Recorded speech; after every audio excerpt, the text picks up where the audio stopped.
So hello everyone and welcome to physical education India. आज इस video में हम लोग शुरू करने वाले हैं क्लास 12 के चैप्टर नंबर 7 का फर्स्ट टॉपिक, जो कि है physiological factors determining components of physical fitness. तो बड़े अच्छे से डिटेल में इस टॉपिक को पढ़ेंगे। नोट्स आपके लिए यहाँ पे बने हुए हैं, इंग्लिश और हिंदी दोनों में आपके नोट्स हैं। ये नोट्स आप डाउनलोड कर सकते हो, नीचे टेलीग्राम चैनल का लिंक दिया हुआ है वहां से।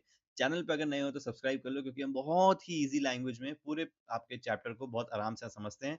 बाकी जितने भी चैप्टर्स हैं उन सबके वीडियोस भी आपको नीचे डिस्क्रिप्शन में लिंक में मिल जाएंगे। चलो फटाफट शुरू करते हैं इस टॉपिक को और बड़ी आसान भाषा में इसको समझते हैं, ताकि आप अच्छे से आंसर लिख के आ पाओ और अपने आंसर्स को अट्रैक्टिव बना पाओ। चलो, physiology and injuries in sports की हम बात करेंगे। तो सबसे पहले हमको स्टार्ट करना है फिजियोलॉजी क्या होती है। तो फिजियोलॉजी समझो क्या होता है। आपने एनाटॉमी पढ़ा होगा या आप बेसिक जब बायोलॉजी पढ़ते हैं, तो एनाटॉमी का अगर मैं आपको मतलब बताऊं तो एनाटॉमी का मतलब होता है जहां पे हम अपने बॉडी के स्ट्रक्चर के बारे में स्टडी करते हैं। जैसे कि हम बात करते हैं हमारे अंदर बोन्स कितनी है, किस पार्ट में कितनी बोन्स है, हाथ में कितनी बोन्स है, मसल्स कितनी है, मसल्स कितने टाइप की है। ये जितनी भी सारी चीजें होती है, जब हम ओवर ऊपर ऊपर से पढ़ते हैं कि कितनी बोन्स, कितनी मसल्स, कितने जॉइंट्स वगैरह वगैरह, तो ये सब हमारा काउंट होता है एनाटॉमी में।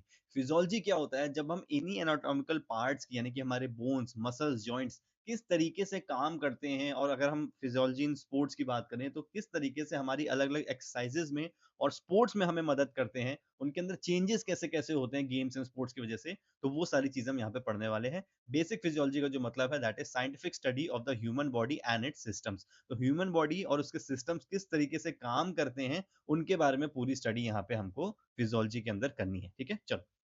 Physiology defined, it is the study of how exercises or sports activity alter the structure and functioning of the body। तो हम फिजियोलॉजी बोल लो या फिजियोलॉजी इन स्पोर्ट्स बोल लो, तो हम इसमें पढ़ते हैं कि किस तरीके से जो एक्सरसाइजेस होती हैं वो हमारे अलग अलग बॉडी पार्ट्स को डेवलप करने में मदद करती हैं, या फिर उनके स्ट्रक्चर में किस तरीके से चेंजेस लाती हैं। तो वो सारी चीजें हमको यहाँ पे पढ़नी है। और क्या क्या हम यहाँ पे पढ़ेंगे, हम पढ़ेंगे स्ट्रेंथ के बारे में, स्पीड के बारे में, एंड्योरेंस के बारे में, और साथ ही साथ फ्लेक्सिबिलिटी के बारे में हम लोग पढ़ेंगे, जो कि हमारे मेन कंपोनेंट्स होते हैं फिजिकल फिटनेस के। ठीक है, चलो। तो आई होप फिजियोलॉजी आपको समझ में आ गया होगा। अगर आपको लिखने को आएगा तो बड़ी अच्छी तरीके से उसको लिख पाओगे।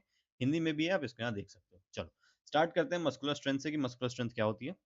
बहुत ही इजी लैंग्वेज में इसको समझेंगे, ताकि आप अपने हिसाब से अच्छा आंसर लिख पाओ। One of the basic requirement है ये, आप किसी भी इवेंट में पार्टिसिपेट करो, फिर वो स्पीड से रिलेटेड हो, एंड्योरेंस से रिलेटेड हो, फ्लेक्सिबिलिटी से रिलेटेड हो, मस्कुलर स्ट्रेंथ आपको चाहिए होती है। तो ये बहुत बड़ा कंपोनेंट है। अगर आप किसी भी गेम में पार्टिसिपेट करना चाहते हैं, परफॉर्म करना चाहते हैं, या फिर इवन नॉर्मल लाइफ भी अगर आप जीना चाहते हैं, तो आपको मस्कुलर स्ट्रेंथ अपनी अच्छी रखना बहुत ज्यादा जरूरत है। क्या होती है muscular strength? It is the maximum force और टेंशन अ मसल और muscle group can exert against a resistance. ठीक है, तो कोई भी रेजिस्टेंस अगर है, यानी कि अगर आपको कोई भी भार अगर आपके ऊपर पड़ रहा है, तो किस तरीके से आप उसको टैकल करोगे, वो बात करता है मस्कुलर स्ट्रेंथ को। अब जिम का एग्जांपल ले लेते हैं, क्योंकि आप सब रिलेट कर पाओगे। जब आप जिम जाते हो और आप वहां पे 20 किलो का बारबेल उठा के एक्सरसाइज करते हो, आर्म कर्ल करते हो, या फिर चेस्ट प्रेस करते हो, लेग प्रेस करते हो वेट से, तो वहां पे आप क्या कर रहे हो, एक रेजिस्टेंस है। रेजिस्टेंस क्या है उस समय? वो वेट है, वो भार उस समय आपके रेजिस्टेंस है, जिसको आप पुश करते हो अपनी मस्कुलर स्ट्रेंथ को लगा के। तो अगर मैं 10 किलो के डंबल से बाइसेप्स कर्ल्स कर रहा हूँ, ठीक है, अपने बाइसेप्स के लिए, तो वहां पे क्या हो रहा है कि वो 10 किलो मेरे लिए एक रेजिस्टेंस है, जिसको ओवरकम मैं कैसे कर रहा हूँ, अपनी मस्कुलर स्ट्रेंथ की मदद से। अगर मैं यहाँ पे दीवार को पुश करने लगूँ, तो भले ही आपको मेरा मूवमेंट नहीं दिखेगा, लेकिन आपको वहाँ पे टेंशन दिखेगी, मतलब दिखेगी तो नहीं ऑब्वियसली, बट वहां पे एक टेंशन फील होगी मुझको, जो कि मैं फील कर पाऊंगा, जो कि मस्कुलर स्ट्रेंथ के अंदर या फिर मस्कुलर से अंदर हमारी मेरी हो रही होगी। ठीक है, चलो, तो आप समझ गए कि मस्कुलर स्ट्रेंथ क्या होता है। अब प्रिंसिपल ऑफ ओवरलोड देख लो, तो स्ट्रेंथ के बहुत सारे प्रिंसिपल्स होते हैं। हम बेसिकली जब बैचलर्स में पढ़ाई करते हैं, मास्टर्स में पढ़ाई करते हैं, तो ये जो जितने भी टॉपिक्स होते हैं, ये हमारे स्पोर्ट्स ट्रेनिंग के अंदर आते हैं। तो स्पोर्ट्स ट्रेनिंग के बहुत सारे प्रिंसिपल्स होते हैं, उसमें से एक प्रिंसिपल होता है ओवरलोड। अब इसको समझो क्या होता है। इसमें जो लोड का मतलब है, वो बेसिक वही रेजिस्टेंस की बात हो रही है, जिसकी एग्जाम्पल मैंने अभी आपको दिया। अगर मैं 10 किलो का डंबल उठा रहा हूँ, तो वो क्या है, वो मेरे लिए लोड है। लेकिन प्रिंसिपल ऑफ ओवरलोड क्या बोलता है कि physiologically muscle increase strength only through increasing intensity and duration of workouts. This is known as the principle of overload. यानी कि अभी तक हम जिस वेट से कर रहे थे कंफर्टेबली, अगर मैं 10 किलो से आराम से 12 रेपिटेशंस कर सकता हूं अपने बाइसेप्स कर्ल की, अपनी बाइसेप्स को ट्रेन करने के लिए, तो वो मेरे लिए लोड है। लेकिन अगर मैं उस वेट की इंटेंसिटी बढ़ा दूं, अगर मुझे अपनी मस्कुलर स्ट्रेंथ को इंक्रीज करना है, अगर मैं चाहता हूं कि मेरी स्ट्रेंथ बढ़े, मेरा मसल्स का साइज बढ़े, उसमें फाइबर्स इंक्रीज हो, तो क्या करना पड़ेगा मुझे? इंटेंसिटी को इंक्रीज करना पड़ेगा। यानी कि अब उस 10 किलो के डंबल को मुझे 15 किलो का करना पड़ेगा, तब जाके मेरे ऊपर भार पड़ना शुरू होगा। और वो भार या फिर ओवरलोड मुझे कैसे दिखेगा, जब मैं पहले 10 किलो से 10 रेपिटेशन कर पा रहा था या 12 रेपिटेशन कर पा रहा था, अब 15 किलो से हो सकता हूँ मैं 6 से 7 रेपिटेशन ही कर पाऊँ। तो वहां पे मेरी मसल्स फेल हो रही हैं, जो कि दिखा रही है कि मेरी मसल्स पे ओवरलोड पड़ रहा है। तो ये होता है ओवरलोड। जब हम नॉर्मल लोड से ज्यादा उसको लोड देने लगते हैं, कि ओवर करने लगते हैं, तो वो ओवरलोड कहलाता है। अब या तो इंटेंसिटी ही बढ़ा दो सीधे सीधे, 10 से 15 किलो कर दो, या फिर अगर आप अभी तक 10 किलोग्राम का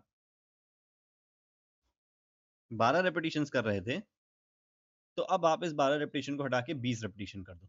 तो दोनों चीज हो गई, या तो आप इंटेंसिटी बढ़ा दो या फिर वर्कआउट बढ़ा दो, ठीक है, ड्यूरेशन बढ़ा दो, या तो आप दोनों चीजें बढ़ा दो, तो भी आपके जो ओवरलोड है वो वहां पे हो जाएगा। और स्ट्रेंथ को डेवलप करने के लिए आपको इस ओवरलोड के प्रिंसिपल को फॉलो करना पड़ता है। अगर आप एक ही लोड को उठाते रहोगे तो वो सिर्फ आपकी मसल्स को मेंटेन करने में मदद करेगा, बल्कि आपको बहुत ज्यादा वहां पे इंक्रीमेंट देखने को नहीं मिलेगा। ठीक है, चलो फैक्टर्स की बात कर लेते हैं कि एक ह्यूमन बीइंग के अंदर वो कौन कौन से फैक्टर्स होते हैं, वो कौन कौन सी चीजें होती हैं जिसकी वजह से आपकी बॉडी में स्ट्रेंथ डिफाइन होती है या फिर डिटरमाइन होती है कि किसकी बॉडी में कितनी स्ट्रेंथ होगी। ठीक है, सबसे पहला साइज ऑफ द मसल। तो ये पॉइंट्स आपको याद रखने हैं। अगर डिटरमाइनिंग स्ट्रेंथ का टॉपिक आता है या फिर स्ट्रेंथ का टॉपिक आता है, तो इन पॉइंट्स को लिख के इनके अंदर चीजें लिख देना, जो जो मैं आपको समझा रहा हूँ बहुत आसान भाषा में, और आपको समझ भी आ जाएगा सिर्फ सुन के, तो आप अच्छा आंसर यहाँ पे लिख पाओगे। तो साइज ऑफ द मसल सबसे पहला, आपने देखा होगा भाई, जो भारी भरकम लोग होते हैं ना, उनके अंदर स्ट्रेंथ भी ज्यादा होती है, क्योंकि उनके मसल का साइज जो होता है वो भी बढ़ गया होता है। Strength is directly proportional to the muscle size. Strength directly proportional है, जितना मसल साइज बढ़ेगा, मसल साइज आपका जितना बढ़ेगा उतनी आपकी स्ट्रेंथ भी वहां पे बढ़ जाएगी। ठीक है, large muscles can produce more force. जितनी बड़ी मसल्स उतना ज्यादा फोर्स लगा पाएंगे।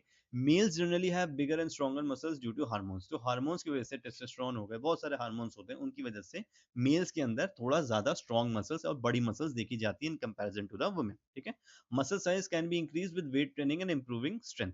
तो स्ट्रेंथ इंप्रूव करो या फिर वेट ट्रेनिंग करोगे, जो जनरली आप जिम में करते हो, तो उसकी वजह से आपको जो मसल साइज है वो बढ़ेगा। तो सबसे पहला फैक्टर क्या हो गया, साइज ऑफ द मसल। ठीक है, सेकंड जो है वो है बॉडी वेट। तो ये भी आप काइंड ऑफ रिलेट कर सकते हो ऊपर से, positive correlation between body weight and strength. तो यहाँ पे भी सेम बात है, अगर आपका बॉडी वेट बढ़ेगा तो आपकी स्ट्रेंथ की कैपेबिलिटीज भी यहाँ पे बढ़ने के चांसेस हो जाएंगे। ठीक है, individuals with higher body weight are often stronger than those with lighter weight. आपने देखा होगा कि आपका एक दोस्त है जो मोटा हट्टा कट्टा है, और एक दोस्त है जो काफी पतला सा है, तो जो मोटा वाला है उसके अंदर स्ट्रेंथ थोड़ी सी ज्यादा होगी। तो वेट से आप इस तरीके से उसको कंपेयर कर सकते हो। Body composition also influences strength, almost same बात यहाँ पे बोल रहे हैं। ठीक है, चलो मसल कॉम्पोजिशन। अब यहाँ बात होती है मसल फाइबर्स की। अब जिन्होंने मसल फाइबर्स कभी सुना नहीं है या पहली बार सुन रहे हो, बहुत ध्यान से सुनना, बड़ी आसान भाषा में आपको समझाऊंगा ताकि आप अपने हिसाब से अच्छा आंसर लिख पाओ। Muscles have two main types of fibres. तो हमारे अंदर जो मसल्स, जो मांसपेशियां होती हैं, उसमें दो तरह के मसल फाइबर्स देखे जाते हैं। ठीक है, एक होता है टाइप 1, जिसको हम स्लो ट्विच भी बोलते हैं, या फिर अगर आपको याद रह जाए तो आप यहाँ लिख सकते हो कि इनको हम रेड मसल फाइबर्स भी बोलते हैं। ठीक है, रेड मसल फाइबर्स क्यों बोलते हैं रेड मसल फाइबर्स, अभी मैं आपको बताता हूँ। और दूसरा जो होता है वो होता है टाइप 2, या फिर जिसको हम फास्ट ट्विच फाइबर्स बोलते हैं, या फिर जिनको हम व्हाइट मसल फाइबर्स भी बोल सकते हैं। ठीक है, अगर नाम याद रह जाए तो लिख के हाईलाइट कर देना, आपका टीचर इतना खुश हो जाएगा कि भाई पूरे मार्क्स तो आपको मिलने ही मिलने। ठीक है, अब टाइप 1 और टाइप 2 में फर्क क्या होता है। तो जो टाइप 1 होता है ये स्लो ट्विच होते हैं। स्लो ट्विच का क्या मतलब है कि ये जो कॉन्ट्रैक्ट करते हैं ना, ये धीरे धीरे कॉन्ट्रैक्ट करते हैं। अब मुझको एक बात बताओ, आप अपने दिमाग से एक चीज को बताओ, कि अगर आप किसी चीज को धीरे धीरे कर रहे हो, तो आप उस काम को ज्यादा लंबे टाइम तक कर पाओगे, या फिर आप किसी चीज को बहुत तेजी से कर रहे हो, उसको ज्यादा लंबे टाइम तक कर पाओगे। तो ऑब्वियस सी बात है कि स्पोर्ट्स के फील्ड में या फिर ऐसे किसी भी फिजिकल एक्टिविटी के फील्ड में, अगर आप किसी चीज को बहुत धीमे धीमे कर रहे हो, तो ही आपकी बॉडी उसको अलाउ करेगी आप लंबे टाइम तक कर पाओ। इसका एग्जाम्पल क्या ले सकते हो, 10 किलोमीटर की रनिंग। ठीक है, 10 किलोमीटर की रनिंग में आपको चाहिए एंड्योरेंस, यानी कि आपको चाहिए स्टेमिना। आप इसमें क्या तेज भागते हैं, आपने 10 किलोमीटर के एथलीट्स को देखा होगा, क्या वो बहुत तेजी से भाग के 10 किलोमीटर कंप्लीट करते हैं, नहीं, वो धीमे धीमे भागते हैं। तो टाइप 1 जो स्लो ट्विच फाइबर्स होते हैं, ये पाए जाते हैं उन एथलीट्स के अंदर जो कि स्लो रनिंग करते हैं, या फिर ऐसा काम करते हैं जिसमें उनको बहुत ज्यादा पावर की जरूरत नहीं पड़ती है, और जिनको लंबे टाइम तक अपनी एनर्जी बचा के रखनी होती है और लंबे टाइम तक एनर्जी को अप्लाई करना होता है। ये जनरली आपकी बॉडी में जेनेटिकली ही होता है। ठीक है, तो अगर आप ऐसा नहीं कर सकते हो कि आप पैदा हुए फिर आपने डिसाइड कर लिया कि मैं अपने अंदर टाइप 1 डाल दूं या टाइप 2 डालूं। जेनेटिकली एक परसेंटेज होता है जो कि आपकी बॉडी में डिवाइड करता है। दोनों ही तरह के जो मसल फाइबर्स होते हैं हमारी बॉडी में होते हैं, लेकिन सिर्फ परसेंटेज की वजह से ये ऊपर नीचे होते हैं, जो कि डिफाइन करता है कि कौन सा मसल फाइबर आपके अंदर ज्यादा है और कौन सी कैपेसिटी पे आप ज्यादा वर्क कर पाओगे। तो टाइप 1 क्या हो गया, स्लो ट्विच, यानी कि ये उन एथलीट्स के अंदर होते हैं जिनको लंबे टाइम तक अपनी एक्टिविटी को परफॉर्म करना होता है, और ये बहुत धीरे धीरे कॉन्ट्रैक्ट होते हैं। बॉडी में धीरे धीरे कॉन्ट्रैक्ट होते हैं, धीरे धीरे काम करते हैं, इसलिए लंबे टाइम तक ये कर पाते हैं। इसका ठीक अपोजिट टाइप 2 यानी कि फास्ट ट्विच, ये जल्दी जल्दी कॉन्ट्रैक्ट होते हैं। अब आप एग्जांपल समझ जाओगे, अगर मैं यहाँ लिख दूं 100 मीटर्स, तो आप बिल्कुल समझ जाओगे कि जो 100 मीटर रनर्स होते हैं जैसे यूसेन बोल्ट जो हो गए, उनके अंदर टाइप 2 फाइबर्स जो होते हैं वो कंपैरेटिवली ज्यादा है टाइप 1 फाइबर से, इसीलिए वो फास्ट और रनिंग में इतने ज्यादा तेज होते हैं। ये जो फास्ट ट्विच फाइबर्स आपके टाइप 2 फाइबर्स या वाइट मसल फाइबर्स बोल लो, ये जनरली जल्दी जल्दी कॉन्ट्रैक्ट होते हैं, आपको बहुत ज्यादा एनर्जी देते हैं, लेकिन लंबे टाइम तक ये आपको एनर्जी नहीं दे पाते हैं। ठीक है, तो ये डिफरेंस है किसमें, टाइप 1 में, जो कि एंड्योरेंस वाले एथलीट्स के अंदर होता है, जो कि धीरे धीरे कॉन्ट्रैक्ट करते हैं और आपको लंबे टाइम तक एनर्जी देते हैं। टाइप 2 जो फास्ट वाले एथलीट्स होते हैं, जिनको भाई जल्दी जल्दी काम करना है, बहुत ज्यादा पावर लगानी है, वेट लिफ्टर्स हो गए, पावर लिफ्टर्स हो गए, 100 मीटर हो गया, स्विमिंग वाले एथलीट्स हो गए, इनको चाहिए बहुत जल्दी जल्दी एनर्जी, इनको चाहिए मसल्स की जल्दी जल्दी कॉन्ट्रैक्ट करें और इनको एनर्जी दे दें, क्योंकि इनको लंबे टाइम तक अपनी एक्टिविटी नहीं करनी, मुश्किल से 20 से 25 सेकंड के अंदर खत्म करनी है। 100 मीटर तो आपका 10 से 11 मिनट, सॉरी, सेकंड्स के अंदर खत्म हो जाता है। ठीक है, तो आई होप आपको ये चीज समझ में आ गई होगी। Fast Twitch fibres contract faster and produce more force, ये चीज मैंने आपको बताई। जो फास्ट ट्विच फाइबर्स होते हैं ये जल्दी कॉन्ट्रैक्ट करते हैं, फोर्स ज्यादा प्रोड्यूस करते हैं। Slow twitch fibres are better for prolong contraction but less force, तो ये लंबे टाइम तक कॉन्ट्रैक्ट तो होते रहते हैं लेकिन कम फोर्स ये आपको देते हैं। आई होप आपको एग्जांपल से समझ में आ गया होगा कि 10 किलोमीटर वाला एथलीट स्लो ट्विच फाइबर्स यानी कि टाइप 1, और 100 मीटर वाले के पास टाइप 2 फास्ट ट्विच फाइबर्स होते हैं। ठीक है, muscles contain varying percentage of fibre types, तो हर तरह का फाइबर टाइप होता है हर इंडिविजुअल के अंदर, which is genetically determined and can not be change through training. ठीक है, तो ये जेनेटिकली डिटरमाइन होता है, ट्रेनिंग के थ्रू आप इसको चेंज नहीं कर सकते हो। अगर आप चाहो कि आप बहुत ट्रेनिंग करो, बहुत ट्रेनिंग करो, और आपका जो टाइप 1 मसल फाइबर है वो कन्वर्ट होकर टाइप 2 में हो जाए, तो ऐसा नहीं होता है। हालांकि जब आप हायर स्टडीज करोगे आपको याद हो जाए, तो टाइप 2 के भी ना दो तरह के होते हैं, टाइप 2 ए और टाइप 2 एक्स। ठीक है, आप इन दोनों में इंटरचेंज कर सकते हो, क्योंकि ये दोनों ही फास्ट ट्विच वाले हैं। आप टाइप 2 ए से 2 एक्स जा सकते हो, ये आप काम कर सकते हो। ठीक है, टाइप 2 ए क्या होता है, जनरली इसमें दोनों क्वालिटीज होती हैं, ये थोड़ा बहुत एंड्योरेंस कैरी करता है और साथ में स्पीड कैरी करता है।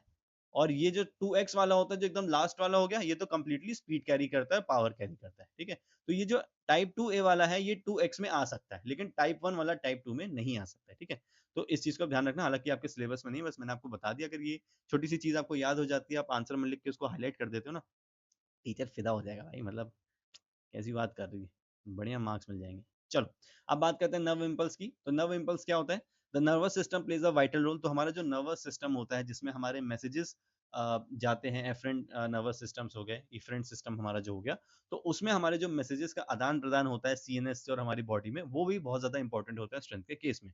Strength depends on the number of contracting motor units involve, जितने ज्यादा हमारे मोटर यूनिट्स इन्वॉल्व होंगे, जो हमारे न्यूरॉन्स हैं, जो आपने पढ़े होंगे जनरली, एक्सॉन हो गया, टर्मिनल्स हो गए, डेंड्राइट वाला जो पार्ट होता है न्यूरॉन्स, अगर आपने सुना, आपको याद हो, तो उसकी मदद से जो मैसेज होता है वो हमारी मसल्स में पहुंचता है, और कैल्शियम की मदद से फिर जो मसल्स होती है वो हमारे कॉन्ट्रैक्शन वाला जो काम होता है वो शुरू करती है। मायोसिन होता है, एक्टिन होता है, ट्रोपोनिन होता है, बहुत सारे हमारे ये मसल्स के पार्ट होते हैं, यूनिट होते हैं, जिसकी वजह से कॉन्ट्रैक्टाइल यूनिट्स होते हैं, जिनकी वजह से हम ये सब कुछ कर पाते हैं। लेकिन आपको इतना ध्यान रखना है कि जो नर्व इम्पल्स हमारा होता है, जो हमारा नर्वस सिस्टम होता है, वो भी हमारी स्ट्रेंथ को बहुत ज्यादा हेल्प करता है। अगर मैंने बहुत ज्यादा वेट उठाया, तो मेरा सीएनएस मैसेज भेजेगा मेरे मसल्स के पास कि भाई तुम इतना वेट उठा रहे हो और इसको इतना वेट उठाना है, फटाफट कैल्शियम रिलीज करो और सारा प्रोसेस शुरू करो। तो नर्वस सिस्टम भी बहुत ज्यादा इंपॉर्टेंट है।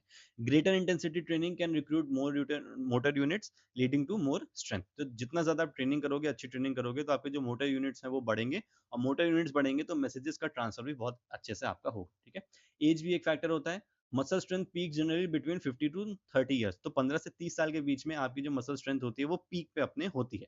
Strength declines with age due to decreases in muscle cross sectional areas and contracting tissue. तो जो आपके कॉन्ट्रैक्टिंग टिश्यूज होते हैं, जो मसल्स का आपका इंटरनल पार्ट होता है, और जो आपके क्रॉस सेक्शनल एरिया होते हैं, जहाँ पे मैंने बात करी, जो मायोसिन होता है, ट्रोपोनिन होता है, उनका जो पूरा प्रोसेस चलता है मसल को कॉन्ट्रैक्ट करने का, तो वो भी कहीं ना कहीं वीक होने लगते हैं जैसे जैसे आप उम्र में बड़े होते हैं। ठीक है, regular strength training can limit age related loss. अगर आप रेगुलर स्ट्रेंथ ट्रेनिंग करोगे, तो ये जो 15 से 30 साल की जो लिमिट है, ये आपकी थोड़ी सी आगे भी एक्सीड कर सकती है, और आप ज्यादा लंबे टाइम तक स्ट्रेंथ आपकी बॉडी में रहेगी। ठीक है, तो आई होप आपको मस्कुलर वाला पार्ट समझ में आ गया होगा। Size of the muscle important है, जो डिटरमाइन करता है स्ट्रेंथ को। आपका बॉडी वेट कितना है, उससे आपकी स्ट्रेंथ का पता चलेगा। मसल कॉम्पोजिशन, टाइप 1 है आपके अंदर या टाइप 2 है, उससे आपकी स्ट्रेंथ का पता चलेगा। अगर आप स्ट्रेंथ की बात करते हो, तो टाइप 2 मसल फाइबर्स थोड़ा सा आपके अंदर ज्यादा होना चाहिए, अगर आप स्ट्रेंथ वाले एक्टिविटी में हो जहाँ पे आपको बहुत ज्यादा ताकत लगानी है लेकिन लंबे टाइम तक नहीं लगानी। नर्व इम्पल्स, आपका जो नर्वस सिस्टम है वो इंपॉर्टेंट है, और एज, आपकी जो उम्र है वो भी आपके लिए इंपॉर्टेंट होती है, ठीक है। चलो स्पीड की बात करते हैं फटाफट।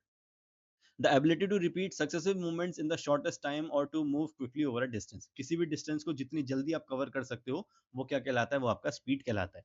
Individuals with greater speed often have superior reaction time. तो रिएक्शन टाइम क्या होता है, जब आपको कोई स्टिमुलस मिलता है, स्टिमुलस को अगर मैं हिंदी में बोलूँ, कोई अगर आपको बदलाव मिलता है आपके एनवायरनमेंट में, यानी कि अगर मैं इस पेन को गिरा दूं, ऐसे गिराऊं और मैं इसको कैच कर लूं तुरंत, तो ये क्या था, ये मेरा रिएक्शन टाइम था कि मैंने एक स्टिमुलस देखा कि पेन यहाँ से गिरा और मैंने तुरंत उसको पकड़ लिया, ठीक है। देखो रिएक्शन टाइम, ठीक है। छोड़ो। ठीक है, चलो अब बात करते हैं फैक्टर्स डिटरमाइनिंग स्पीड। हमने ऊपर स्ट्रेंथ की बात कर ली थी, अब हम स्पीड की बात करते हैं कि वो क्या क्या फैक्टर्स हैं जो कि हमारे स्पीड पे अंदर असर करते हैं। सबसे पहला biochemical reserve and metabolic power. अब ध्यान से सुनना इसको भी। High maximum power performance requires significant energy consumption in a short time. अब देखो, जो हमारी स्पीड की बात होती है, हमने ऊपर जो एक बात करी थी, जो मैंने आपको टाइप 1 टाइप 2 में समझाई थी, कि क्या आप अगर किसी काम को बहुत स्पीड से कर रहे हो तो क्या आप उसको बहुत लंबे टाइम तक कर पाओगे? नहीं कर पाओगे। अगर यूसेन बोल्ट 9 पॉइंट कुछ सेकंड्स में अपना 100 मीटर कंप्लीट कर लेते हैं, तो क्या ये पॉसिबल है कि वो 1 मिनट तक उसी स्पीड से दौड़ते रहें? नहीं, क्योंकि भाई पावर या फिर अगर आप स्पीड लगा रहे हो, तो आप इतनी ज़्यादा एनर्जी आपकी बॉडी में नहीं है कि वो आपको इतना ज़्यादा हेल्प करे आपकी मसल्स को कॉन्ट्रैक्ट करने के लिए। इसीलिए स्पीड वाली जो एक्टिविटीज़ होती हैं वो काफ़ी कम होती हैं, और उनको करने के लिए आपके अंदर सिग्निफिकेंट अमाउंट ऑफ एनर्जी होनी चाहिए। अब ये जो एनर्जी आपकी बॉडी में स्टोर होती है इन छोटी एक्टिविटीज़ को करने के लिए, उसको हम बोलते हैं एटीपी। एटीपी एक तरह का आप कह सकते हो कि सेल है आपकी बॉडी का, एनर्जी का एक सोर्स है, एक यूनिट है आपकी एनर्जी का, जो कि आपकी मसल्स में स्टोर्ड रहता है, और ये आपको हेल्प करता है अपनी किसी भी हाई इंटेंसिटी की एक्टिविटी को करने के लिए, लेकिन कितना, सिर्फ 2 से 4 सेकंड्स के लिए, ठीक है। सिर्फ 2 से 4 सेकंड्स के लिए आपकी मसल्स के अंदर एटीपी स्टोर होता है, जो कि आपको एनर्जी देता है कि आप इतना काम कर लो। अचानक से आपको कहीं दिखा कि पत्थर गिरा है, आपने पत्थर को धक्का दे दिया, 2 से 4 सेकंड में हो गया। आपको 50 किलो उठाना है, आपने 50 किलो उठा के वापस नीचे रख दिया 3-4 सेकंड के अंदर। तो ये सिर्फ आपको एटीपी जो आपकी बॉडी में स्टोर होता है, एडोनासाइन ट्राइफॉस्फेट, ये आपको मदद करता है। फिर नेक्स्ट बात आती है, जो आपका एक पहला सिस्टम जो एक्टिवेट होता है, आपकी बॉडी में 3 सिस्टम होते हैं, मैंने पहले भी बताया था। तो आपका जो पहला सिस्टम एक्टिवेट होता है उसको हम बोलते हैं एटीपी पीसी सिस्टम या फिर एटीपी सीपी सिस्टम, यानी कि एटीपी फॉस्फोक्रेटिन या फिर एटीपी क्रेटिन फॉस्फेट सिस्टम। ये आपकी बॉडी में एनर्जी देता है 10 से 12 सेकंड्स के लिए, ठीक है। ये टाइमिंग थोड़ी-थोड़ी चेंज हो सकती है, कहीं पे 10 से 15 होता है, कहीं पे 8 से 12 होता है, लेकिन एवरेज आप समझ सकते हो कि 10 से 12 सेकंड्स तक का ये आपको एनर्जी देता है, ठीक है। इसके बाद जो एनर्जी सिस्टम हमारी बॉडी में होता है वो ग्लाइकोलाइटिक सिस्टम होता है, उसके बारे में अभी यहाँ बात नहीं करी गई है। लेकिन यहाँ पे क्या होता है, आपका जो ग्लूकोज होता है वो आपको एनर्जी देना शुरू करता है। और फिर अगर नौबत आती है तो 2 से 3 मिनट के बाद जो एरोबिक सिस्टम होता है वो एक्टिवेट हो जाता है, जहाँ पे ऑक्सीजन आपको एनर्जी देना शुरू करती है। लेकिन यहाँ पे देखो क्या बात इंपॉर्टेंट दी गई है कि स्पीड के लिए आपकी बॉडी में एटीपी रिजर्व अच्छा होना चाहिए, इस 2 से 4 सेकंड की एक्टिविटी का। और फिर आपका जो एटीपी पीसी सिस्टम है, ये भी अच्छी तरीके से काम करना चाहिए, तभी आपको जाके 10 से 12 सेकंड, यानी कि जो 100 मीटर वाले एथलीट्स हैं, उनको सही तरीके से यहाँ पे एनर्जी मिलेगी, ठीक है। तो सबसे पहला biochemical reserve and metabolic power determine करता है कि आपकी स्पीड कैसे होगी। फिर सेकंड है मसल कॉम्पोजिशन, हमने बात कर ली थी टाइप 1 टाइप 2 की। तो टाइप 2 फाइबर्स जो होते हैं ये आपको चाहिए होता है, क्योंकि ये फास्ट कॉन्ट्रैक्ट करते हैं। फिर है mobility of the nervous system. फिर से देखो सेम बात आ गई, नर्वस सिस्टम हमने ऊपर स्ट्रेंथ के लिए देखा था, मैंने आपको शुरू में बताया था कि स्ट्रेंथ बहुत ज़्यादा इंपॉर्टेंट है हर चीज़ के लिए, स्पीड के लिए, फ्लेक्सिबिलिटी के लिए, एंड्योरेंस के लिए। तो यहाँ पे भी देखो नर्वस सिस्टम आपका सही तरीके से काम करना चाहिए, क्योंकि जब आप रनिंग करते हो तो आपकी मसल्स कॉन्ट्रैक्ट करती हैं, और हमने बात करी थी कि मसल्स को कॉन्ट्रैक्ट कराने के लिए नर्वस सिस्टम बहुत ज़्यादा ज़रूरी पार्ट प्ले करता है, ठीक है। तो सेम चीज़ यहाँ पे। फिर है एक्सप्लोसिव स्ट्रेंथ। एक्सप्लोसिव स्ट्रेंथ आपके अंदर होनी चाहिए। स्ट्रेंथ के 3 पार्ट होते हैं, मैक्सिमम स्ट्रेंथ जो हमने ऊपर देखा था, एक्सप्लोसिव स्ट्रेंथ यहाँ पे हम बात कर रहे हैं, जनरली आपका क्या होता है, ये आपके स्पीड और स्ट्रेंथ का कॉम्बिनेशन होता है, जिसको हम पावर बोलते हैं। और एक आपका होता है स्ट्रेंथ एंड्योरेंस, इसको भी हम एंड्योरेंस वाले पार्ट में मैं आपको बता दूंगा। तो एक्सप्लोसिव स्ट्रेंथ क्या है, for quick and explosive movements explosive strength is essential. इसका एग्जांपल क्या हो सकता है, वेट लिफ्टिंग, पावर लिफ्टिंग, जहां पे आपको बड़ी तेजी से एनर्जी लगानी है बहुत कम टाइम के लिए, और फिर उसको वापस रख देना, ठीक है। चलो वेट लिफ्टिंग पावर लिफ्टिंग नहीं, क्योंकि ये आपका काइंड ऑफ मैक्सिमम स्ट्रेंथ में आ जाएगा। 100 मीटर में इसका एग्जाम्पल ले लेते हैं, ये थोड़ा ज्यादा कम कंफ्यूजिंग, या फिर 50 मीटर स्विमिंग ले लेते हैं। तो एक्सप्लोसिव स्ट्रेंथ क्या है? जनरली आपका स्ट्रेंथ और स्पीड का कॉम्बिनेशन है, जो कि आपका पावर की बात करता है। और 100 मीटर और 50 मीटर आपका एक्सप्लोसिव स्ट्रेंथ है। वेट लिफ्टिंग और पावर लिफ्टिंग आपका मैक्सिमम स्ट्रेंथ में आ जाएगा, क्योंकि मैक्सिमम स्ट्रेंथ में हम सबसे ज्यादा वेट अपना जो उठा सकते हैं वो उठाते हैं बहुत कम टाइम के लिए, ठीक है। तो for quick and explosive movements explosive strength is essential. This depends on metabolic capacity, muscle size and neuromuscular coordination. तो हर जो चीज हमने ऊपर बात करी उस पर डिपेंड करेगा। Explosive strength can be improved through training which also enhances nervous system function. तो नर्वस सिस्टम भी इंपॉर्टेंट है, ये हमने देख लिया था। फ्लेक्सिबिलिटी की बात कर लेते हैं। तो flexibility is the range of motion in joints. हालांकि इसका नीचे पूरा टॉपिक है तो हम उसमें बात करेंगे, ठीक है। लेकिन फ्लेक्सिबिलिटी जो होती है वो हमारी स्पीड के लिए भी बहुत ज्यादा इंपॉर्टेंट होती है, क्योंकि हमारा जो range of motion of joints है, ये जो हम रेंज ऑफ मोशन कर पा रहे हैं अपने जॉइंट से, ये भी डिटरमाइन करती है कि आपकी स्पीड अच्छी होगी कि नहीं, ठीक है। तो स्पीड के भी हमने 5 पॉइंट देख लिए। सबसे पहला बायोकेमिकल रिजर्व, एटीपी और एटीपी पीसी सिस्टम मैंने आपको बताया। Muscle composition, mobility of the nervous system, ये दोनों हम ऊपर देख चुके थे। एक्सप्लोसिव स्ट्रेंथ क्या होती है? स्पीड और स्ट्रेंथ का कॉम्बिनेशन है। पावर जिसको हम बोल सकते हैं, जिसमें हम 100 मीटर या 50 मीटर के एग्जांपल्स हैं, जहां पे हम कुछ पर्टिकुलर टाइम के लिए, कुछ पर्टिकुलर सेकंड्स के लिए पूरी जान लगा के अपनी मेहनत करते हैं, ठीक है। और फिर फ्लेक्सिबिलिटी है, रेंज ऑफ मोशन की जहां बात हो रही है, जो कि हमारे स्पीड को हेल्प करती है। नेक्स्ट है एंड्योरेंस। एंड्योरेंस को नॉर्मल भाषा में स्टैमिना बोला जाता है, ठीक है। लेकिन स्पोर्ट्स के केस में हम इसको टर्म यूज करते हैं एंड्योरेंस। एंड्योरेंस का क्या मतलब होता है, सुन लो। The ability of a muscle और muscle group to perform repeated contractions. ये एक एबिलिटी है हमारे मसल्स की या फिर एक मसल्स ग्रुप की, कि बार बार रिपीटेडली वो कॉन्ट्रैक्ट हो सके, यानी कि काम कर सकें। और the capacity to last up और to keep up an activity for an extended period with less discomfort and rapid recovery. अब बहुत लंबी सी लाइन हो गई, लेकिन इसको आसान भाषा में समझ लो, कि जब हम थकान की कंडीशन में, जब हम थक जाते हैं, हमें फटीग की कंडीशन होने लगती है, उसके बावजूद भी जब हमारी मसल्स स्ट्रेंथ लगाई जा रही हैं और आपको एनर्जी दे रही हैं, तो उस कंडीशन को हम क्या बोलते हैं? उसको हम एंड्योरेंस बोलते हैं, ठीक है। एंड्योरेंस किसी भी चीज में हो सकता है। अगर आप रनिंग कर रहे हो, आप बहुत अच्छा रनिंग कर सकते हो, 5 से 6 किलोमीटर रनिंग कर सकते हैं, तो ये आपका एंड्योरेंस जो है, यानी कि फटीग की कंडीशन में, थकान की कंडीशन में भी आप रनिंग कर रहे हो, अपनी स्पीड को बढ़ाने की कोशिश कर रहे हो, तो वो आपका एंड्योरेंस है। स्ट्रेंथ का केस में एंड्योरेंस कैसे हो सकता है? जैसे मैंने ऊपर आपको बताया था, स्ट्रेंथ एंड्योरेंस एक पार्ट होता है स्ट्रेंथ का, कि भाई अगर आप 10 किलो उठा सकते हो आराम से तो ठीक है, लेकिन क्या आप उसको 40 से 50 रेपिटेशन लगा सकते हो? अगर हाँ, तो इसका मतलब है कि आपकी बॉडी में स्ट्रेंथ एंड्योरेंस भी अच्छा है। ओवरऑल देखें तो एंड्योरेंस का क्या मतलब होगा, कि थकान की कंडीशन में जब आप कोई काम कर रहे हो और इफेक्टिवली करते चले जा रहे हो फिर भी, तो वो आपकी एंड्योरेंस को डिफाइन करता है, ठीक है। It is the ability to withstand fatigue. Fatigue के अगेंस्ट जब आप काम कर पाते हो, तो वो आपका एंड्योरेंस के अंदर काउंट होता है, ठीक है। चलो, फैक्टर्स डिटरमाइनिंग एंड्योरेंस देख लेते हैं। हमने स्ट्रेंथ और स्पीड के फैक्टर्स देख लेते हैं, एंड्योरेंस के फैक्टर्स देख लेते हैं। सबसे पहला है एरोबिक कैपेसिटी, ऑक्सीजन अपटेक। अब देखो, एंड्योरेंस से मैंने आपको क्या बोला? एंड्योरेंस का मतलब साफ है कि जब आप लंबे टाइम तक कोई एक्टिविटी कर पा रहे हो। और ऊपर मैंने आपको बताया था कि आपकी बॉडी में 3 सिस्टम काम करते हैं। सबसे पहले तो एटीपी आपकी बॉडी में स्टोर्ड रहता है, जो 2 से 4 सेकंड तक आपको एनर्जी देता है, ठीक है।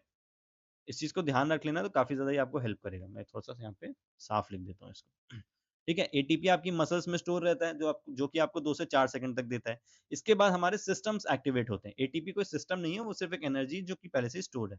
इसके बाद अगर आपको बॉडी को और एनर्जी चाहिए होती है, तो आपकी बॉडी में एटीपी पीसी सिस्टम एक्टिवेट होता है, जो कि आपकी 10 से 12 सेकंड तक आपको एनर्जी दे पाता है। इसके बाद आपकी बॉडी में होता है एनएरोबिक सिस्टम, जिसको हम ग्लाइकोलाइटिक सिस्टम भी बोलते हैं, जो मैंने ऊपर आपको बताया था। ये आपकी बॉडी में 2 से 3 मिनट तक की जो आप एक्टिविटीज कर रहे हो, उसके लिए ग्लूकोज की मदद से ही आपको एनर्जी देगा। अगर आप इससे भी ज्यादा लंबी एक्टिविटीज कर रहे हो, जैसे कि 10 किलोमीटर कर रहे हो, मैराथन कर रहे हो, तो फिर आपकी बॉडी में एक्टिवेट हो जाता है क्या? एरोबिक सिस्टम, या फिर ऑक्सीडेटिव सिस्टम जिसको हम बोलते हैं, जहां पे आपकी बॉडी ऑक्सीजन की मदद से एनर्जी बनाना शुरू करती है। और ये आपको मोर देन 3 मिनट्स की जो एक्टिविटीज होती हैं उसमें एनर्जी देती है, और ये लंबे टाइम तक आपकी चलती रहती हैं। इसीलिए यहाँ पे देखो दिया हुआ है कि एंड्योरेंस के लिए एरोबिक कैपेसिटी बहुत ज्यादा जरूरी है। एरोबिक कैपेसिटी क्या होती है? कि आप कितना एफिशिएंटली ऑक्सीजन का इनटेक या अपटेक कर पाते हो, और उसको यूज कर पाते हो अपनी मसल्स में भेजने के लिए एनर्जी को, ठीक है। तो इसीलिए एरोबिक कैपेसिटी इंपॉर्टेंट है। Refers to the body's capacity to maintain adequate oxygen supply to working muscles, कि आपका शरीर जो है वो सही मात्रा में ऑक्सीजन मसल्स को पहुंचाता रहे। The efficiency of oxygen supply from the lungs is crucial. आपके जो सांस आप अंदर खींच रहे हो एनवायरनमेंट से, वो लंग्स में जाके प्योर हो रही हैं एल्वियोलीज में, उसमें ऑक्सीजन का मिक्सचर हो रहा है। और फिर just a minute,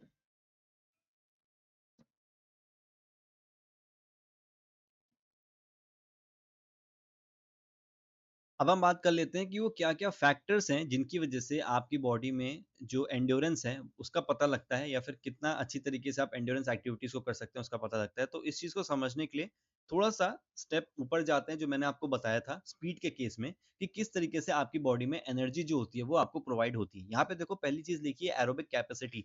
aerobic term आपको याद होगा, एरोबिक का मतलब होता है जब हम किसी भी एक्टिविटी को करने के लिए ऑक्सीजन की मदद लेते हैं और एनारोबिक क्या होता है किसी भी एक्टिविटी को करने के लिए जब ऑक्सीजन की ज़रूरत हमें नहीं पड़ती है, हम अपनी बॉडी में ही जो मसल स्टोर है उसका यूज़ कर लेते हैं, जो एनर्जी स्टोर्ड है मसल्स में उसका यूज़ कर लेते हैं या फिर ग्लूकोज़ की मदद से हम सिंपली अपनी एनर्जी को प्रोड्यूस कर लेते हैं।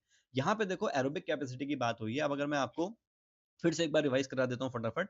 हमारी बॉडी में एटीपी स्टोर्ड रहता है, ठीक है? 2 जो कि 2 से 4 सेकंड तक हमें एनर्जी देता है। इसके बाद जो पहला सिस्टम एक्टिवेट होता है वो क्या था? एटीपी पीसी सिस्टम था जो हमने ऊपर देखा था स्पीड के लिए जो यूज़ हो रहा था, जो हमें 10 से 12 सेकंड के लिए एनर्जी दे रहा था। इसके बाद जो एक्टिवेट होता है वो होता है हमारा एनारोबिक सिस्टम या फिर ग्लाइकोलाइटिक सिस्टम जो मैंने आपको ऊपर बताया था, दोनों इसका नाम है। ये हमें 2 से 3 मिनट तक की एनर्जी देता है, ठीक है? ये मिनट है और ये सेकंड्स है। इसके बाद जो थर्ड सिस्टम जो एक्टिवेट होता है वो होता है हमारा एरोबिक सिस्टम या फिर ऑक्सीडेटिव सिस्टम, जहां पे हमें 3 मिनट से ज्यादा अगर एनर्जी चाहिए होती है तो फिर ये सिस्टम एक्टिवेट करता है। और ये एक्टिवेट कैसे होता है?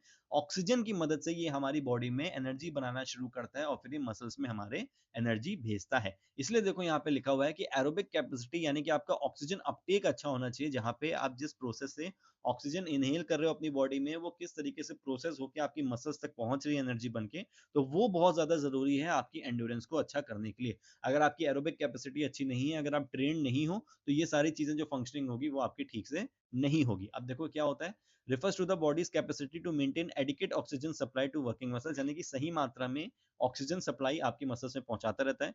The efficiency of oxygen supply from the lungs is crucial. Alveoli होती है हमारी लंग्स में जो कि ऑक्सीजन को आदान प्रदान करती हैं। जैसे हमारी बॉडी में जो ब्लड है, जो डीऑक्सीनेटेड ब्लड है, जब वो लंग्स में पहुंचता है वहां से वो ऑक्सीजनेट होता है हमारी एल्वियोलीज में हमारी लंग्स की मदद से, और फिर से वापस उस ब्लड में ऑक्सीजन मिलके वो हमारे हार्ट के थ्रू पूरी बॉडी में जाता है। तो लंग्स का काम जो होता है वो बहुत ज्यादा क्रूशियल है। Athletes with good aerobic capacity can supply more oxygen to muscles allowing for longer work. जो अच्छी एरोबिक कैपेसिटी वाले एथलीट्स होते हैं, जैसे कि लॉन्ग डिस्टेंस रनर्स हो गए, 10 किलोमीटर वाले हो गए, साइक्लिस्ट हो गए, मैराथन रनर्स हो गए, उनकी जो एरोबिक कैपेसिटी होती है बहुत अच्छी होती है, जिसकी मदद से वो ज़्यादा ऑक्सीजन जो है अपनी मसल्स में पहुंचा पाते हैं और ज़्यादा लंबे टाइम तक वो वहाँ पे रनिंग या भाग पाते हैं, फिर अपनी एक्टिविटी कर पाते हैं। एरोबिक कैपेसिटी कैसे इन्फ्लुएंस होती है? O2 इनटेक, आप जो ऑक्सीजन का इनटेक कर रहे हो अपनी बॉडी में, वो बहुत ज्यादा डिटरमाइन करती है। This depends on lung size, आपका लंग साइज कैसा है, नंबर ऑफ एक्टिव एल्वियोलीज, आपके एल्वियोलीज कितनी एक्टिव है, and strength of respiratory muscles. अब इसलिए बोला जाता है कि धूम्रपान जो लोग करते हैं, सिगरेट जो पीते हैं, वो इन सारी चीज़ों पे इफ़ेक्ट डालते हैं, जिसकी वजह से आपकी बॉडी में जो ऑक्सीजन है, वो सही तरीके से आपकी मसल्स में नहीं पहुँच पाती है, जिसमें जो ब्लड का प्यूरिफिकेशन होता है, वो भी खराब होता है और जिसकी वजह से आपको बहुत सारे इश्यूज़ आगे हो सकते हैं, ठीक है? चलो, इसलिए ये सब नहीं करो। ऑक्सीजन ट्रांसपोर्ट, किस तरीके से आपका जो ऑक्सीजन है, वो ट्रांसपोर्ट हो रहा है बॉडी के अंदर, how much oxygen is carried by the blood, तो ये बहुत ज़्यादा इंपॉर्टेंट होता है। This depends on the amount of oxygen that blood can absorb from the lungs and the circulatory system speed in quickly delivering it to the muscles. It is heavily influenced by blood hemoglobin level. Simple भाषा में समझ जाओ जो चीज मैंने ऊपर आपको बोली, कि जब हमारी लंग्स में ऑक्सीजन आ रही है, ब्लड आ रहा है, ब्लड जो डीऑक्सीनेटेड ब्लड है, यानी कि जो ब्लड हमारी ऑक्सीजन यूज कर चुकी है ब्लड के अंदर से, उसमें वापस से ऑक्सीजन मिल रही है, वो वापस से हमारे ब्लड के अंदर एंटर कर रहा है, ठीक है, लेफ्ट साइड में एंटर करेगा और फिर वो हमारी बॉडी में जाएगा। तो ये जो पूरा ट्रांसपोर्ट का सिस्टम है, जो सर्कुलेटरी सिस्टम है, जो कि पूरे ब्लड को मैनेज कर रहा है हमारी बॉडी में, आर्टरीज हो गई, वेन्स हो गए, इनका भी एक्टिव रहना बहुत ज्यादा जरूरी है। जो वेन्स इम्प्योर ब्लड पहुंचा रही हैं और आर्टरीज जो प्योर ब्लड पहुंचा रही हैं, तो ये बहुत ज्यादा जरूरी होता है। और ये हमारा जो ब्लड हीमोग्लोबिन लेवल होता है, इसमें बहुत ज्यादा इंपॉर्टेंट पार्ट प्ले करता है। हीमोग्लोबिन क्या एक तरह का प्रोटीन आप समझ सकते हो, जो कि हमारे ब्लड के अंदर होता है और ये रेडनेस देने में मदद करता है हमारे ब्लड को, जिसमें जिसकी मदद से ऑक्सीजन जो होता है वो ट्रांसपोर्ट करते हैं, और आयरन का भी इसमें काम रहता है, ठीक है, थोड़ा सा। चलो, अब बात करते हैं एनर्जी रिजर्व्स की। तो ये हम ऊपर बात कर चुके हैं, means ability of fuel for muscles depend on muscle glycogen and sugar levels. तो मैंने आपको बताया था जो सेकंड सिस्टम है एनारोबिक वाला या फिर ग्लाइकोलाइटिक सिस्टम, तो ग्लाइकोजन उसमें मदद बहुत ज्यादा मदद करती है एंड्योरेंस प्रोड्यूस करने के लिए, ठीक है। High energy capacity means individuals have endurance capacity, vice versa if energy reserve drop fatigue occurs. अगर आपकी बॉडी में जो रिजर्व है, जो एनर्जी रिजर्व है, यानी कि जो आपका ग्लूकोज का लेवल है, अगर वो कम हो जाता है तो भी आपका जो फटीग है वो आना शुरू हो जाएगा, थकान आनी शुरू हो जाएगी और एंड्योरेंस आपका खराब हो जाएगा। फिर बात करते हैं एनारोबिक कैपेसिटी की। अब देखो ये भी जरूरी है, और क्यों जरूरी है? The working capacity of muscles without adequate oxygen supply. अगर आपकी मसल्स को कहीं पे ऐसा जरूरत पड़ रहा है कि भाई उनको बहुत ज्यादा ताकत लगानी है, तो कहीं ना कहीं आपके एनारोबिक कैपेसिटी पे भी असर पड़ेगा। यानी कि अगर आपको विदाउट ऑक्सीजन भी अगर एनर्जी की जरूरत पड़ती है, तो भी आपको सपोर्ट में वो चाहिए होगी अपने एरोबिक कैपेसिटी को अच्छा रखने के लिए। ठीक है, चलो, this is important for high intensity short duration activities. अब कुछ अगर ऐसी एक्टिविटीज हैं, जैसे कि मैं बात करूं 800 मीटर है, तो क्या इसमें स्पीड की जरूरत है? बिल्कुल स्पीड की जरूरत है भाई, 800 मीटर तो एनारोबिक कैपेसिटी काम करेगी। क्या इसमें एंड्योरेंस की जरूरत नहीं है? क्यों नहीं जरूरत है? 800 मीटर ऐसा नहीं है कि फटाफट खत्म हो जाती है, इसमें भी टाइम लगता है, तो आपको एंड्योरेंस चाहिए कि आप लंबे टाइम तक सही स्पीड में भाग पाओ। इसलिए एनारोबिक कैपेसिटी भी यहाँ पे काम करती है। किस पे डिपेंड करती है ये? सबसे पहला फॉस्फोजन स्टोर्स पे, ये हम बात कर चुके हैं, एटीपी और सीपी की ये क्या होते हैं। फिर आपकी बात आती है बफर कैपेसिटी की। अब देखो बफर कैपेसिटी क्या होता है? एल्कालीज होती हैं। एल्कालीज बेसिकली हमारे बोन्स के अंदर होती हैं, जो कि एक तरह का रिजर्व होता है, हमारी बॉडी में स्टोर होती हैं। और ये एसिड बेस्ड होती हैं, सॉरी ये हमारे नॉट एसिड बेस्ड, ये जो लैक्टिक एसिड हमारी बॉडी में बनता है, इसके अगेंस्ट फाइट करती है और हमारे बेस लेवल को मेंटेन करने में मदद करती है। ठीक है, तो एक तरीके से आप ये समझ सकते हो कि एल्काली रिजर्व एक ऐसा पोटेंशियल है बॉडी का, जो कि हमारे लैक्टिक एसिड जब हमारी बॉडी में बनता है, जब हमें थकान होती है, तो उससे फाइट करने में ये हमें हेल्प करता है। ठीक है, लैक्टिक एसिड टॉलरेंस, तो फिर वही बात हो रही, जो हमारी बॉडी में लैक्टिक एसिड बन रहा है, आपकी बॉडी कितनी जल्दी उससे फाइट कर सकती है और उस लैक्टिक एसिड को खत्म कर सकती है बॉडी से, वो भी बहुत ज्यादा डिपेंड करता है आपकी एरोबिक कैपेसिटी के ऊपर। और ये धीरे धीरे आपकी ट्रेनिंग की मदद से ही अच्छा होता है। ठीक है, मूवमेंट इकोनॉमी, कितने अच्छी तरीके से आप मूव कर रहे हो, आपका बॉडी का पोस्चर कैसा है, अगर आप सही पोस्चर में और सही स्किल से भाग रहे हो, सही टेक्निक से भाग रहे हो, तो आपकी बॉडी में कम एनर्जी लगेगी, और वो जो एनर्जी बचेगी फिर आप उसको एंड्योरेंस के लिए या फिर लंबे टाइम तक भागने के लिए यूज कर सकते हो। मसल कॉम्पोजिशन है, presence of fast and slow twitch fibres depend करता है, और स्लो ट्विच फाइबर्स हमें किस लिए चाहिए होता है? एंड्योरेंस के लिए। और फास्ट ट्विच फाइबर्स, फास्ट से समझ में आ रहा होगा, फास्ट क्या है भाई? जिसमें फास्ट फास्ट एक्टिविटी करनी है, तो ये हमें 100 मीटर वगैरह के लिए चाहिए होता है। ठीक है, और अभी एंड्योरेंस की हम बात करें तो हमें क्या चाहिए? स्लो ट्विच फाइबर्स हमें यहाँ पे चाहिए होता है। चलो, आई होप ये समझ में आ गया होगा, हिंदी में रीड कर लेना। लास्ट टॉपिक की बात कर लेते हैं, जो कि है फ्लेक्सिबिलिटी। फ्लेक्सिबिलिटी क्या होता है भाई? Quality of muscles, ligaments and tendons that enables joints to move freely through their complete range of motion. Muscle आपको पता है मांसपेशियां होती हैं। लिगामेंट्स क्या होती हैं? ये कुछ हमारे कनेक्टिव टिश्यूज होते हैं, जो कि हमारी एक बोन को दूसरी बोन से जोड़ते हैं। ठीक है, बोन प्लस बोन, ये हमारी एक बोन को दूसरी बोन से जोड़ते हैं। और टेंडन्स क्या होते हैं? ये भी कनेक्टिव टिश्यू होते हैं, जो कि हमारी एक बोन को किसी एक मसल से जोड़ते हैं। ठीक है, तो इन दोनों में फर्क याद रखना। और इनके अंदर जो मूवमेंट है, यानी कि हम फ्रीली जो मूव कर सकते हैं, ये अपने एल्बोज को हम फ्रीली मूव कर सकते हैं, शोल्डर को कर सकते हैं, गर्दन को कर सकते हैं, ये सब क्या है? ये सब जॉइंट्स हैं। और इनकी फ्लेक्सिबिलिटी क्या होती है कि जब हम इन जॉइंट्स को सही तरीके से यूज कर पाते हैं और freely complete range of motion में यूज कर पाते हैं, तो हमारी फ्लेक्सिबिलिटी भी अच्छी कहलाती है। बेनिफिट क्या होता है? More flexibility leads to better movement, increase speed and enhance body control. आपकी बॉडी में जितना अच्छी फ्लेक्सिबिलिटी होगी, आपका मूवमेंट उतना अच्छा होगा, क्योंकि आपका रेंज ऑफ मोशन बॉडी का अच्छा होगा। आपकी स्पीड बढ़ेगी, हमने ऊपर स्पीड में देखो बात करी थी ना कि फ्लेक्सिबिलिटी कितना ज्यादा जरूरी है। और आपकी बॉडी पे कंट्रोल भी आपका बढ़ेगा। ठीक है, अब इसकी भी बात कर लेते हैं फटाफट कि क्या क्या फैक्टर्स हैं जो डिटरमाइन करते हैं।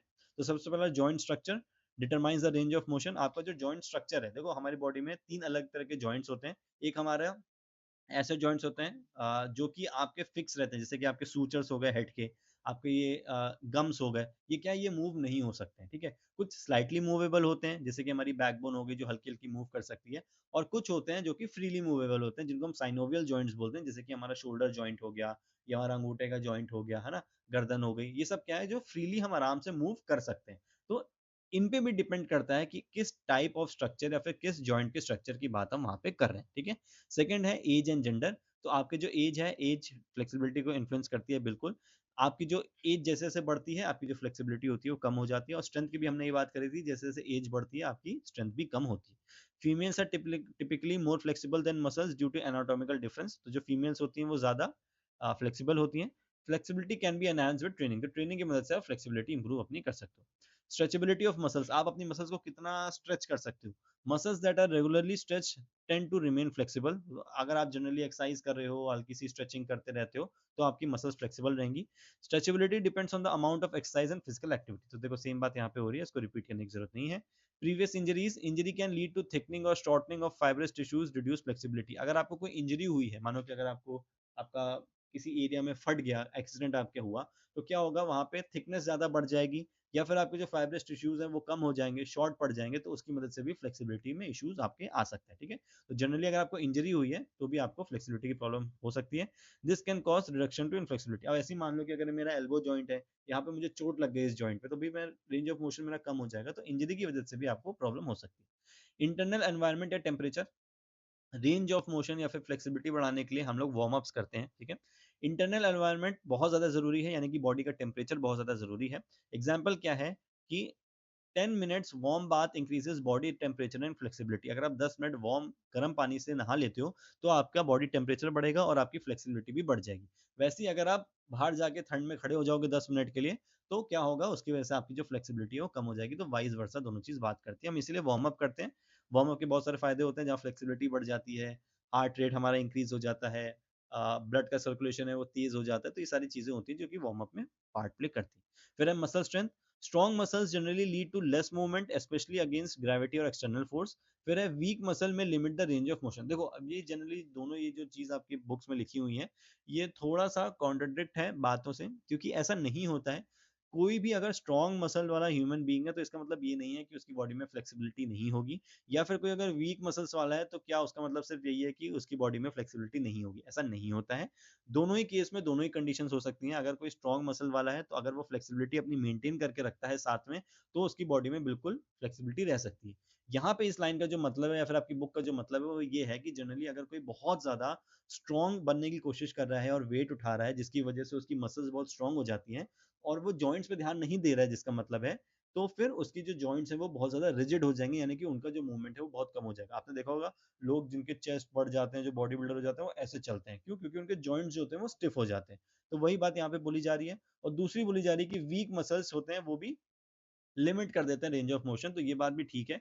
अगर आपकी मसल्स में बिल्कुल भी पावर नहीं है तो आप अपनी बॉडी को बैलेंस नहीं कर पाओगे, जॉइंट्स को कंट्रोल नहीं कर पाओगे, तो भी आपकी बॉडी में इश्यू हो सकता है। ठीक है, तो ये दोनों बातों को आप सपोर्ट करके इस चीज को आंसर लिख सकते हो, क्योंकि ये आपकी बुक में दिया हुआ है। Highly trained individuals can have greater flexibility but excessive training can cause joint shrinking and lost external mobility. तो अगर आप सही तरीके से ट्रेनिंग नहीं करोगे, बहुत ज्यादा अगर ट्रेनिंग करते हो तो जॉइंट श्रिंक हो जाएगा। जॉइंट का जो हमारे जो बॉडी के पार्ट होते हैं, जैसे कि अगर मैं आपको बोलूँ, जो कुछ ऐसे पार्ट होते हैं हमारे जॉइंट्स में, जो कि मैं टर्म भूल रहा हूँ, आपकी बुक में दिया भी नहीं हुआ है तो इतना ज़्यादा इंपॉर्टेंट नहीं है। वो आपको बहुत ज़्यादा मदद करते हैं आपकी जॉइंट की फ्लेक्सिबिलिटी के लिए। मुझे टर्म याद आएगा तो मैं बता दूंगा। तो उनके अंदर श्रिंकिंग होने लगती है, वो कम हो जाते हैं, और एक्सटर्नल मोबिलिटी जो होती है वो भी आपकी कम हो जाती है। ठीक है, तो जो भी आपका मूवमेंट है आपके जॉइंट्स का वो भी आपकी कम होना शुरू हो जाती है। ठीक है, चलो। ट्रेनिंग ट्रेनिंग अगर आप करोगे, रेगुलर ट्रेनिंग करोगे, तो फ्लेक्सिबिलिटी आपकी इंक्रीज हो जाएगी। ये चीज़ हम ऊपर ही पढ़ चुके हैं। तो आई होप आपको ये सारी चीज़ें समझ में आई होंगी। हिंदी में भी है, कुछ क्वेश्चंस कर लेते हैं। What is the primary factor that determines the range of motion individual joints? Age, gender, muscular strength, joint structure, previous injury. That determines the range of motion in an individual joint. मेरे ख्याल से तो सारी चीज़ें ही हो गई हैं। मेरे ख्याल से सारी चीज़ें हो गई, तो ये क्वेश्चन तो गड़बड़ हो गया। ठीक है, छोड़ो, इसको छोड़ देते हैं। ये क्वेश्चन आपके लिए, what is the principle of overload. चलो, ये आपके लिए होमवर्क है, ये हमने सबसे ऊपर पढ़ा था, तो इसको आप कमेंट में लिख के आंसर इसका कर सकते हैं। ठीक है, चलो। तो आई होप आपको ये पूरा टॉपिक समझ में आया होगा। थोड़ा सा वीडियो लंबा हो गया होगा, बट आपको ये जो पार्ट है काफी अच्छे समझ में आ गए होंगे, और इनसे क्वेश्चंस बहुत ज्यादा बनते हैं। तो अब आप मेरे ख्याल से सही तरीके से इसको कर पाओगे। इसके बाद के जितने वीडियोस हैं बहुत जल्दी अपलोड होंगे। अगर आपका कोई फीडबैक है, कुछ आप बोलना चाहते हो, कोई आपका डाउट है, तो आप कमेंट सेक्शन में पूछ सकते हो। Thank you so much for watching this video and stay safe.